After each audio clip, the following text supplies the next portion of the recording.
ya, malah waktu itu uniknya almarhum Bunda itu memperkenalkan sesaat tapi berkesan. Karena itu pertama nggak sengaja, kedua kebetulan kan Om. Yang ketiga ternyata saya bedanya nggak sengaja sama kebetulan ini apa? Perasaanmu setelah nggak ada Bunda itu gimana? Keluar dari ruang IGD itu rasanya kayak baru pertama kali memijakkan kaki di permukaan bumi. Udah beda alam itu kan kepikirannya gini, aduh Bunda di sana itu tuh kayak gimana ya? Di sana tuh tempatnya seperti apa? Ya. Terus lagi ngapain, lagi apa? Tapi kan nggak bisa nelpon, nggak bisa apa. Jadi cuman bisa pakai cara yang diturunkan dari doa. Tuhan ya doa ya kan.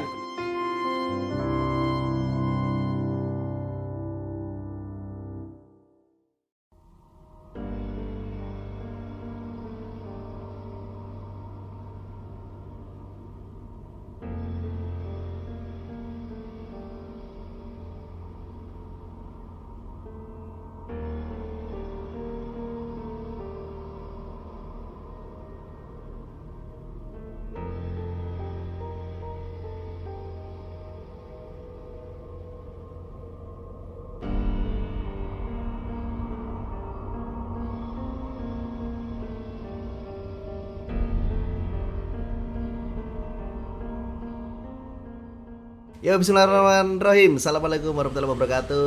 Waalaikumsalam warahmatullahi wabarakatuh. Selamat datang lagi di podcast Pura-Pura Kritis. Edisi apa Om? Edisi apa ini ya?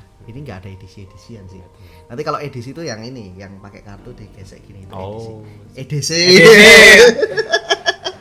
Ini belum buka puasa. Oh, belum buka. Jadi makanya ngeloknya masih lama ya. Oke. Ngeloknya masih lama, tapi nggak apa-apa. Di sebelah udah masak. Nggak apa-apa, penyemangat loh. Penyemangat. Baunya. Oke, dengan siapa nih? Aku sekarang dengan siapa nih? Perkenalan diri dulu deh. Gak usah panjang-panjang namamu karena aku tahu namamu panjang. Oke, jadi panggil saja saya Mas Niko. Niko. Atau kalau nama stage name-nya Mas Dayat. Dayat. Apa bedanya sama Edison Smoker itu? Kalau yang ini tidak menghasilkan. belum. Jangan bilang tidak, karena segala sesuatu bisa mungkin. Semua orang punya waktunya masing-masing. Betul. Kalau yang Sound Smoker itu kan sudah pisah ya. Bang Emon udah pisah sama Bang Emon, betul ya? Berarti kamu ngikutin itu? Sekilas ngikutin ya berarti ya. Oke. Apa kabar Mas Niko? Aku manggilnya Niko aja karena aku kenalnya Niko. Oke, alhamdulillah sehat Om. Ya, apa namanya? Mungkin karena kemarin juga sempat sibuk banget. Wah, sempat kepikiran rasanya pengen tidur seharian, udahlah pengen menutup diri dari dunia, tapi ternyata alhamdulillah. Dari dunia apa? Dari dunia kehidupan yang penuh dengan tantangan. Oh, asik. Asik lole. Buka sidik dong. Jangan sih, kalau buka sidik sekarang malah kita nggak puasa. Oh iya. Iya, kan kalau buka sidik itu tadi Rania. Nah, itu buka sidik. Nah, kalau kita buka sidik dibully. Kita tahu beduk tapi kita tidak tahu beduk. Beduknya udah tahu iramanya. Yang irama, bukan yang sehari. Oke, sekarang kesibukannya Om Niko apa sih? Kalau sekarang ini karena di kampus ya? Di kampus ya. Karena aku sebenarnya juga mahasiswa semester 8 dan untuk skripsi juga agak ngundur. Ya sekarang sih masih memanfaatkan kesempatan bisa ketemu dosen. Yang artinya ya dosen kan pasti banyak lah kerjaannya, ada ide ini itu, dan alhamdulillah kemarin itu dapat ajakan dari teman tentang program dosen. Program dosen ini namanya Center for Children's Literacy and Literature Education. Nah, itu bahasa Jawanya apa, Mas? Bahasa Jawanya adalah bahasa Jawa yang dipahami oleh Jakarta. Kita bahasa Jawa. Ya. Apa wi? Center pusat. For untuk children, anak-anak. Bocah. Terus Center for Children's Literature and Literacy. Jadi sastra dan ini literasi itu apa kalau misalnya? Ya literasi ya. Literasi itu apa ya? Kan ada istilahnya. Bukan campuran dari sambel ya, itu terasi. Bukan terasi. Oh iya. Terus aku malah jadi lapar nih karena sebenarnya baru ngulek nih. Masih setengah jam lagi ya. Oh ya ding. Enggak, ternyata sejam. Oke, jadi itu intinya Center for Children's Literature and Literacy Education itu kita itu fokus pada literasi anak.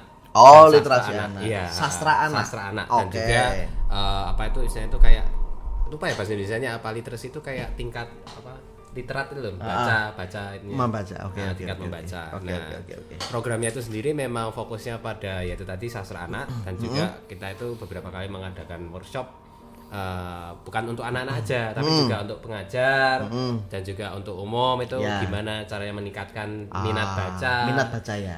Dan juga selain minat baca kan pasti kita harus memperhatikan bacaannya juga Om. Betul. Tuh. Apa yang dibaca? Apa yang dibaca? Ya.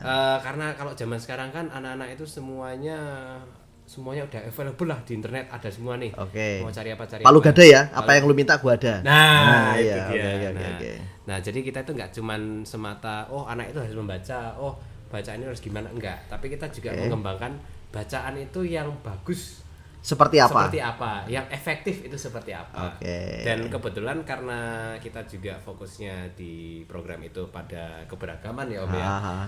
Keberagaman itu kita juga memikirkan pengenalannya bagaimana. Oh. Kalau zaman dulu Ah. kan pasti ada nih kayak soal pas SD atau SMP misalnya Pak Rahmat ini seorang Muslim, kemudian ada Pak Yohanes seorang Katolik. Nah, sifat yang baik untuk menunjukkan rasa toleransi gimana kan cuman gitu aja. Nah, kalau kita itu sekarang sudah memikirkan gimana sih caranya mengenalkan lingkungannya dulu, mengenalkan pemahamannya dulu. Jadi di luar sana tuh ada yang beda-beda. Nggak cuman beda secara fisik, nggak cuman secara karakter, tapi juga ada yang beda pemahaman, ada yang beda pikiran kayak gitu. Jadi memperluas ini wawasannya dulu. Keberagaman itu.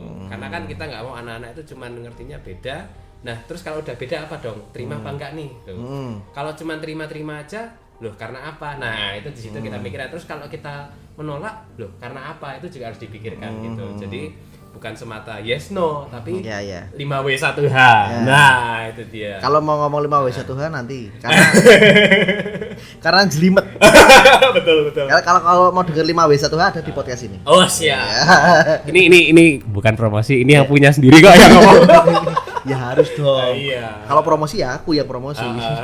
Nah, sekarang gini, kita nggak akan membahas masalah itu dulu. Nggak apa-apa. Nah, tapi karena sudah tahu backgroundnya Om Niko seperti itu, otomatis yang mau saya tanya adalah bukan saya tanya, tapi lebih tepatnya gini, saya akan menggambarkan dulu kepada teman-teman seperti yang Om Niko omongkan tadi, harus digambarkan dulu. Saya akan menggambarkan bahwa Om Niko ini, saya kenal Om Niko juga nggak sengaja nggak sengaja sebenarnya gitu ya. Bahasa kita adalah gitu, karena saya kebetulan kenal sama almarhumah bundanya yang dulu bisa dibilang adalah mayor kalau di siap. mayor siap komandan Mohon izin dulu seperti itu kan. Yeah. Kontek-kontekan. Kalau Om Niko tahu lah, Om Niko tahu maksudnya bahasaku ke almarhum bunda kayak gimana kan tahu lah. Nah, terus satu dua hal akhirnya aku bertemu sama Om Niko. Waktu itu Om Niko masih SMA ya? Iya, kelas 2 ya waktu itu ya. 2018 itu. 2018. Jadi kita tua banget aku ya. Nah, sudah nggak kerasa udah dua dekade anggap aja. Oh, ya nggak usah disebut itu. Nah, tapi dari situ kan aku juga baru tahu bahwa di situ Om Niko mengalami yang namanya divorce dari orang tuanya ya dulu ya. Dan akhirnya divorce itu, tapi secara ininya juga ayah juga udah nikah waktu itu sama mama yang sekarang ya. Ya, malah waktu itu uniknya almarhum bunda itu memperkenalkan mama yang sekarang ayah gitu. Nah, jadi malah yang memperkenalkan adalah almarhum. Betul. Almarhumah ya. Almarhumah. Oh gitu. Jadi memperkenalkan tuh malah almarhumah. Iya. Oh ya, aku kan nggak tahu di posisi situ ya. Aku nggak tahu. Jadi kan memang aku nggak ini. Nah tapi kalau bunda sendiri kan nggak ada tahun 2021. Iya. Kalau nggak salah kan. Jadi itu unik guys. Jadi teman-teman itu uniknya adalah, kamu masih ingat nggak waktu itu kan aku bertamu di hari Jumat ya kalau nggak salah ya. Iya. Bunda nggak ada di hari Senin. Hari Minggu. Sabtu tanggal 15 Januari 15 Januari 17 ya? Pas 11 ya? Aku lupa tanggalnya sih. Aku lupa tanggal. Cuman aku ingat harinya. harinya tuh aku gini, jadi gini guys, tak ceritain dulu. Jadi aku waktu itu tuh aku mau nganter, aku masih di ekspedisi. Aku nganter obat ya. Kalau nggak salah aku nganter obat. Jadi memang aku tugasnya waktu itu adalah mengantarkan obat ke apotek-apotek. Satu waktu aku mampir ke rumahnya Om Niko nih. Waktu itu nggak jauh dari kantor. Iya. Iya kan? Kebetulan banget Kebetulan itu nggak banget jauh. karena cuma di utara dan aku kebetulan mau nganternya juga ke deket-deket situ. Iya. Ke daerah, kalau di Jogja ada yang tahu daerah Balong. Nah, aku ke daerah situ, salah satu apotek di daerah situ.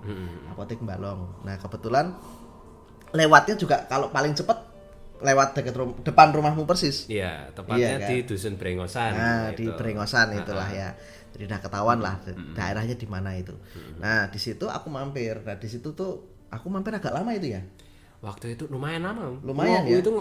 Itu ya kayak apa ya kalau bisa dibilang tuh Aku agak kayak nyelake sih sebenarnya sih. sempetin tapi agak simbolik. Jadi kalau orang nyempet itu kan oh iya 1-2 kata terus oh iya tak lanjut. Lah kalau itu tuh waktu itu Om itu kebetulan kayak ada sesi cerita juga sama Bunda. Iya. Ngobrol Tapi cerita. aku juga nggak tahu maksudnya waktu itu kan aku juga nggak sadar bahwa itu ternyata pamitannya bundamu ke aku. Nah, itu jadi kayak simbolik istilahnya tuh sesaat tapi Berkesan. Karena itu pertama nggak sengaja, kedua kebetulan kan Om. Yang ketiga ternyata Saya beda nih nggak sengaja sama kebetulan ki apa? kalau nggak sengaja itu sama kok sama ya. Masih hari pertama puasa harap Iya. Jet lag-nya masih jauh ya. Oke. Jadi itu ya yang pertama tadi itu kebetulan dan yang kedua ternyata itu juga yang terakhir itu. Iya. Karena aku lama banget nggak ketemu. Iya. Nggak ketemu almarhumah ya. Aku lama banget nggak ketemu almarhumah. Terus sekalinya aku ketemu itu hampir 3 jam ya aku di situ ya. Lama 3 jam Om. Ya. Ada 3 jam. Ya, pokoknya pokoknya dari pagi jam berapa gitu. Jam 8 sampai agak siang jam 1. Iya 3 jam. 3 jam. Karena habis itu terus aku nganter obat. Habis itu terus aku pulang. Iya. Gitu kan, karena waktu itu hari Jumat. Aku masih inget banget itu hari Jumat. Dan bundamu itu nggak ada di hari, aku lupa harinya ya terus terang. Karena setelah bundamu nggak ada itu aku nggak datang. Iya. Karena kan nggak ada yang tahu. Aku juga nggak tahu itu berita bundamu nggak ada. Aku nggak tahu. Terus tiba-tiba aku ngeliat 2 bulan setelahnya. Iya. Waktu itu lewat telepon. Waktu itu nanya. Aku lihatnya lewat Facebook. Oh Facebookku. Waktu aku nyekar.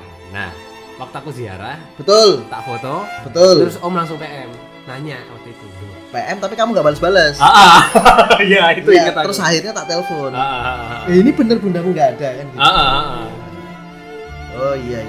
Makanya langsung aku tanya kapan, kan gitu. Nah, pada saat kamu tanya, kamu jelaskan. Waktu itu juga adikmu masih sekolah di Jogja. Masih di Jogja di SMP di sana di Pakem ya. Oke, nah terus habis itu aku juga cuma baca-baca sedikit ya dia waktu itu ya. Sempetin lagi setelah itu aku datang lagi ke Brengosan pasca itu ya berarti ya. Setelah itu terus itu malam setelah Om dari ini juga ekspedisi juga waktu itu pulang ya. Pulang ya. Aku pulang terus aku mampir ya itu ya. Mampir ke situ. Oh iya. Oh sama yang waktu itu kantor itu yang di Carfix. Oh Carfix iya. Kasihan. Iya. Mampir habis itu sekalian. Oh iya betul.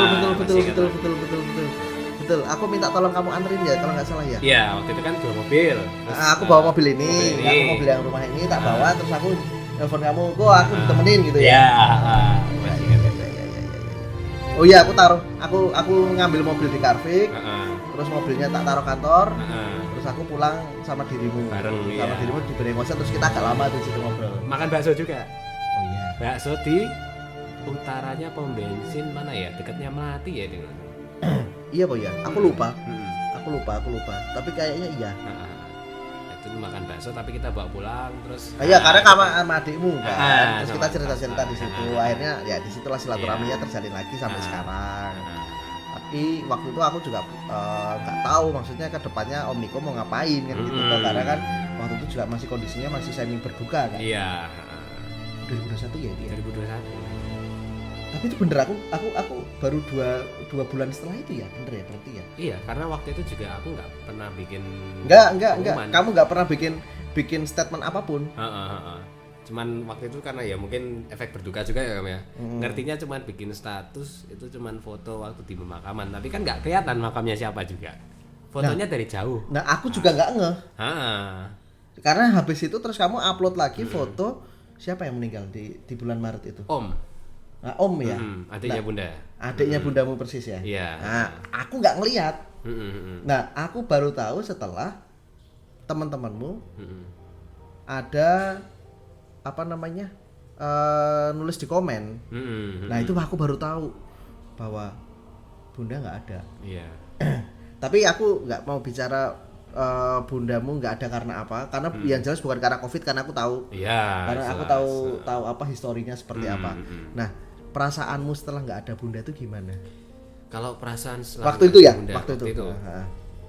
Mungkin tak tarik balik dikit sampai di kejadiannya. Jadi waktu itu di rumah maghrib itu Bunda masih ya nggak apa-apa, biasa aja, masih guyon, masih makan mie, ingat banget itu. Kemudian sekitar jam 7 kurang 10 kalau nggak salah ya, tiba-tiba malam ya? Malam, itu di kamar kan, aku di kamar, terus ada itu di ruang tamu, terus ada mbaknya waktu itu di ruang tamu juga. Tiba-tiba itu ada kayak suara kayak gitu sekali, udah kayak gitu, langsung kita ke situ. Biasanya kalau Bunda itu sakit dulu itu kan sakit ya, terus dirawat jalan segala macam. Wah itu aku khawatir banget. Bahkan saya kayak misalnya sesak nafas dikit udah pusing lah. Waktu itu malah beda. Kejadian itu aku langsung kalem dan isinya udah kayak hafal SOP. Ambil kabel apa namanya selang oksigen, sambungin, nyalakan, udah. Dan telepon langsung ini apa namanya ambulan. Waktu itu kan kebetulan Bude itu ada yang kerja di salah satu rumah sakit. Kemudian tak kabarin. Dari sana mau dipanggilkan ambulan. Ternyata tetangga sebelah itu kan kebetulan juga berangkat desa, berangkat lurah dan sebagainya. Nah, dia ada ambulan bantuan di kantor desa. Waktu itu pas zaman COVID ya berarti. Ada ambulan COVID. Terus sama bapaknya dipanggilin suruh datang.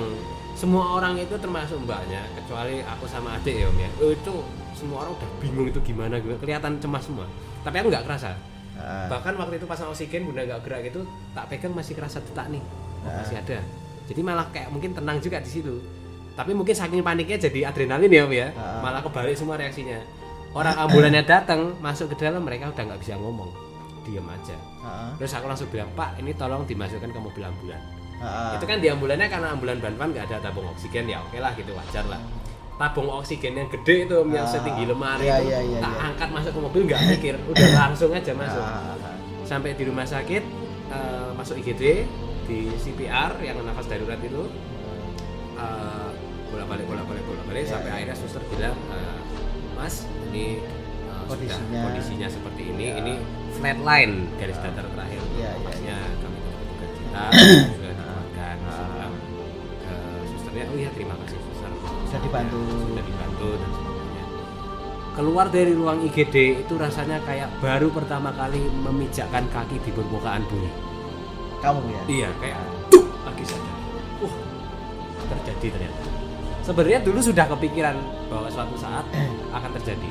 Karena kebetulan kan dulu Bunda sakit kan kondisinya. Iya, dan Bundamu juga sudah mention udah berkali-kali tentang ya keadaan kondisinya. Dan akan bagaimanapun juga sudah disebut juga. Sudah menyebutkan. Nah, itu merasa kayak aduh baru pertama kali nampak di dunia. Itu baru bisa sedih banget. Sedih itu bukan sedih karena mungkin kalau apa ya, ada orang bilang sedih karena sudah nggak bisa bertemu lagi. Kalau aku sedihnya beda. Apa? Kalau aku ngelihatnya ya karena kalau bilang ya dalam kepercayaan ya dalam agama, orang itu berpindah dari dunia menuju alam kubur untuk kemudian nanti di akhir dibangkitkan kembali. Iya. Nah, aku tuh ngerasa kayak apa? Ngerasa ya aku masih punya Bunda gitu kan. Dalam hal ini dalam hati, tapi sudah beda dunia. Nah, kenapa kok ngerasa sedihnya di situ? Karena kalau misalnya Bunda beda tempat gitu ya, kayak dulu kan Bunda pernah keluar kota, keluar negeri, itu kan cemas, kepikiran, tapi kan masih bisa nanya kabar, masih bisa ngelihat mungkin di foto segala macam, masih bisa video call. Nah, kalau sudah beda alam itu kan kepikirannya gini, aduh bunda di sana itu tuh kayak gimana ya, di Ah, sana tuh tempatnya baik-baik seperti saja nggak apa, ya? terus lagi ngapain lagi apa, tapi kan nggak bisa nelpon, Iya. nggak bisa apa, Iya. jadi cuman bisa pakai cara yang diturunkan Ya, dari doa. Tuhan, ya doa ya kan, berdoa Kalau aja. gini, kalau misalnya kamu kangen dan kamu tiba-tiba lupa blank, tiba-tiba kamu telepon dan itu diangkat, malah kamu yang panik kan? Banget. Tapi jujur ya Om ya, gini terus terang. Ini mungkin teman-teman semua mikirnya aneh ya. Kalau aku lebih milih udah meninggal, udah nggak usah ketemu lagi. Nah kalau ketemu lagi di dunia ya aneh tuh. Iya. Moro-moro loh, kok ada lagi. Itu malah lebih takut. Iya. Jadi pikirannya adalah sudah masuk ke dalam liang lahat, Ya sudah udah. dikuburkan, didoakan, udah selesai. Waktu itu ada loh kejadian Om berapa kali. Pertama itu di rumah. Ada bau wangi. Ini bau bunga melati. Bunda itu kan dulu senang warnanya putih. Iya.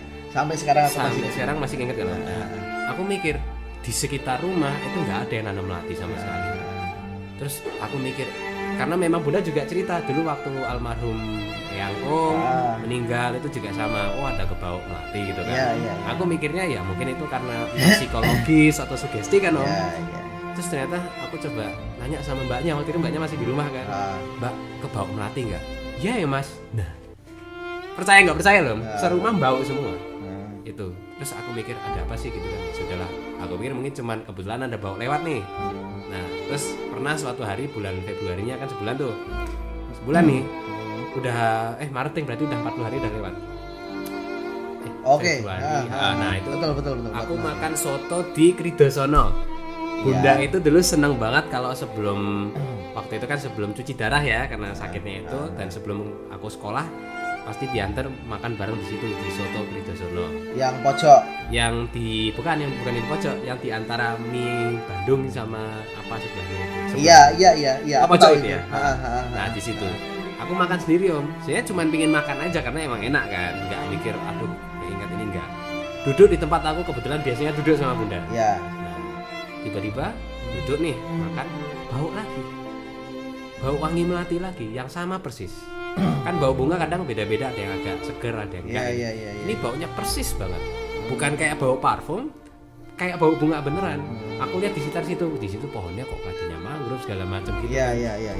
Ini kayaknya nggak mungkin deh. Tapi lama kelamaan aku mikir ya mungkin walau alam ya, hanya Allah yang tahu ya, atau entah kondisi waktu itu atau sugesti atau capek apa enggak.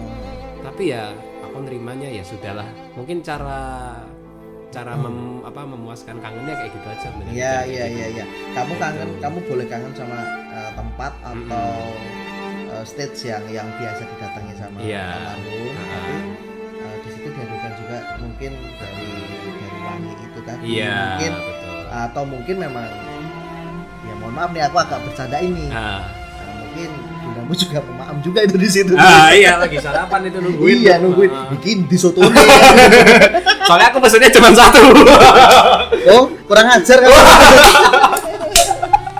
Ya jadi rasanya setelah kejadian itu ya itu tadi sedihnya karena nggak bisa ketemu lagi ya kan, terus juga nggak bisa nanyakan kabar, dan juga kayak rasa bertanya-tanya tuh sering ya, tadi bawa melati kan Om, bawa melati berapa kali, terus apa yang dirasakan setelah itu mungkin ini kesannya bahasanya kayak anak nakal banget ya. Ya udah nggak ada batasan lagi. Kalau dulu mungkin waktu sama Bunda nggak boleh gini terus dulu pernah tuh naik motor sama teman-teman pulangnya kemalaman dikit aja. Waduh, kena pokoknya. Iya kayak adikmu waktu itu. Iya, masih kan ya masalah basket. Itu teringat banget itu. Aduh, itu pokoknya itu monumental itu, nggak bisa dilupakan. Itu yang tahu aku juga itu. Orang luar yang tahu pertama kali. Nah, jadi semua batasan-batasan sama ikatan-ikatan yang peraturan lepas Om. Cuman mungkin karena apa ya? Karena aku ya masih menganggapnya beda alam tadi ya, maksudnya ya tetap nyatanya masih ada, tapi beda alam gitu ya. Ya alhamdulillah sih kayak aku belum sampai di tahap dimana, dan bukan nggak perlu ngaku-ngaku ya Om ya. Memang maksudnya itu memang setelah udah nggak ada itu aku nggak sampai yang kasarannya Iseng apa tuh? iseng yang nakal-nakalan. Oh, mungkin dulu iya, sama iya, Bunda iya, nggak iya, boleh iya. apa terus aku langsung jadi Sekarang kamu terus lawan. kebalikannya gitu ya. maksudnya. kayak gitu. Oke. Malah masih ada rasa gimana itu Segen. Diperhatikan loh. Karena kamu kayak digatekne lah. Iya, rasanya tuh kayak Diperhatikan. dan kasarannya kan pikiranku tuh ya mungkin dibilang apakah alim banget enggak, tapi juga kayak bugal banget juga enggak ya Om ya. Aku mikirnya tuh Ya nggak tahu sih kalau di luar. ini kan di podcast ya Om ya. Kamu mau branding apapun di sini bebas. Ya, betul sekali. Nah, jadi mikirnya tuh kalau misalnya aku di dunia ini ngawur, itu mungkin ya akan berpengaruh pada Bunda juga. Iya, di sananya. Dan mungkin aku mikirnya terlalu jauh ya, tapi aku mikirnya ya semua orang pasti berharap untuk dipertemukan kembali dengan orang-orang tercinta yang sudah mendahului. Karena kan baiknya kalau misalnya selagi di dunia ini bisa memupuk kesempatan itu supaya bisa kita panen di akhirat nanti. Karena ya harapannya tetaplah semua ya Bunda terus yang semuanya masuk ke dalam sisi terbaiknya. Tapi kalau misalnya aku sendiri nggak bisa lah ya alangkah sedihnya gitu. Jadi ya setelah Bunda nggak ada itu nggak ada aturan segala macam, aku tetap kayak ngerasa ya sama aja gitu. Tapi kamu jadi punya barrier sendiri tuh. Nah itu Om, cuman karena barriernya ini nanti kita akan nyambung sama topik yang sebut di awal masalah divorce. Divorce, oke. Jadi karena ada hubungannya sama barrier ke situ, karena mungkin karena saking sudah tertanamnya nilai-nilai dari Bunda, mungkin nggak usah nilai, mungkin omongan pun gitu. Karena gitu. Jadi udah kerekam gitu, jadi rasanya kayak udah apa ya, ibaratnya kayak program nih. Program itu kan bisa dikembangkan. Betul. Nah, tapi kita tambahkan AI. Iya. Program dikasih AI otomatis programnya udah punya istilahnya kayak batasannya sendiri. Nanti AI-nya yang mengembangkan, yang mempelajari segala macam. Mungkin aku merasa kayak gitu. Jadi nilai-nilai dasar tuh masih di situ. Tapi kalau yang selebihnya itu eksplorasi masih Om. Masih ya? Masih. Oke. Nah, Niko ngomong kayak gini itu karena memang bundanya dulu memang di IT-nya kenceng banget. Makanya dia terus habisnya ngomongnya bahasanya kayak gini, AI lah, terus bahasanya pemrograman lah. Nah, itu. Tapi kalau aku cuman kena cipratannya, jadi cuman kenal istilahnya tapi nggak teknis ya. Iya, betul. Karena ya berhadapan langsung saya. Nah, kebetulan saya ngomong langsung sama orang yang jadi apa ya? Jadi partnernya sendiri. Frontlinernya. Nah, itu.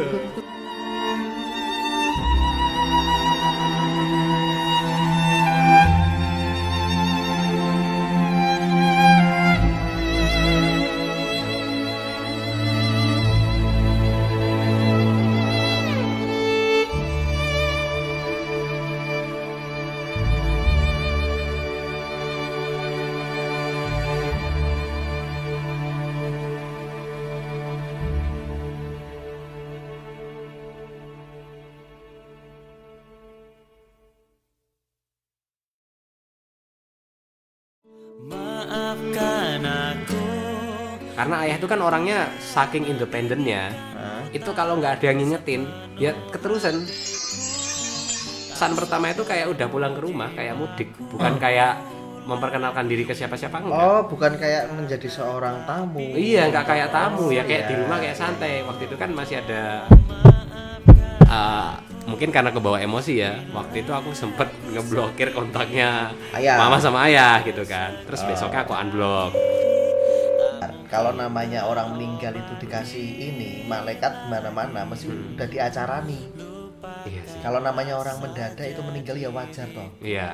Iya, nggak bisa beli tiket ya nggak apa-apa. Nah itu dia. Adikmu kepiye? Adikmu kan cewek. Iya. Gue kepiye perasaannya? Gimana perasaannya? Tak pantas ku